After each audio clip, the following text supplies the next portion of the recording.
Yo, what's up mga ka-vlogs? So welcome back to my YouTube channel at ito yung ulam namin mga ka-vlogs, no? So bago ang lahat mga ka-vlogs, kung bago lang po kayo sa YouTube channel ko, please don't forget to subscribe and click ang notification bell para more updated kayo sa mga panibago kong i-upload mga ka-vlogs. So ngayon mga ka-vlogs is kakain lang kami, simpleng kainan mga ka-vlogs dito sa sa bahay ng lolo at lola ko mga ka-vlogs. So yan po, bulad nga sinugba. Yan po, dry fish in English ba? So English time ta ngayon mga ka-vlogs, no.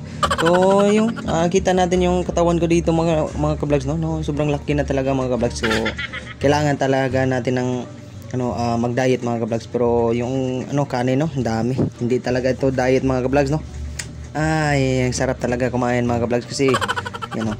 So yun po yung lives ko. Yun, kumain sa din ulam bulad. 'Di ba? Sarap 'yan mga ka-vlogs. Kung walang ibang ulam, pero sa totoo lang yung mga ka-vlogs, yan po yung ulam na sa mga Bisaya. Yan po yung ulam namin. Talaga masarap. Kapag may may bahaw ka diyan, maubos talaga lang bahaw mo kapag ito yung ulam mo. Yung bulad. Tapos may pure suka. Galing po sa niyog ba? 'Di ba? Kung hindi nyo alam yan, so punta kayo sa merkado, bili kayo doon, may buwad yan. Tapos yun, bili kayo ng pure suka. At yan po yung kain nyo mga ka-vlogs. Mabubusog talaga kayo mga ka-vlogs.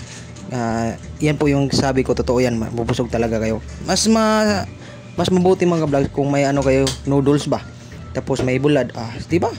Plus ang sarap yan mga ka-vlogs, sobra talaga.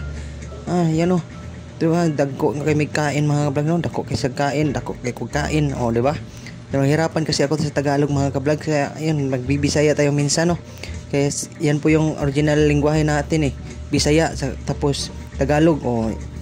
Mag-Tagalog tayo dyan, nahirapan tayo. Tapos na?